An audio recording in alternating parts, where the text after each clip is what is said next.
ఇందులోని చల్లని నీటి వల్ల తక్షణ ఉపశమనం లభిస్తుంది నాకు.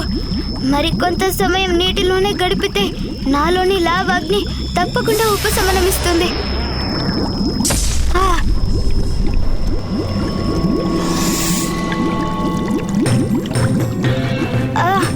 ప్రస్తుతానికైతే శరీరానికి చల్లదనం లభించింది. ఏంటది?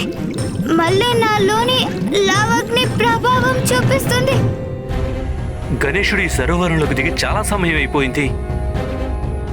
అంటే తనలోని అగ్ని శాంతించి ఉంటుంది. శాంతించి ఉంటుంది కదా, ఎందుకు శాంతించదు? నాకు బాగా తెలుసు, తను శాంతించే ఉంటాడు.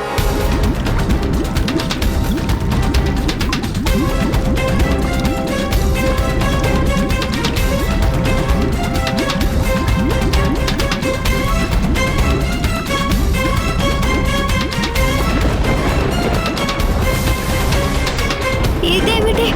నా శరీరం నుండి పుడుతున్న వేడిని భరించలేక ఇందులోని జలచరాలన్నీ ఉక్కిరి బిక్కిరవుతున్నాయి. నీళ్లు వేడెక్కుతున్నాయి. లేదు, నా వల్ల ఈ జలచరాలకు ఎలాంటి హాని కలిగించను.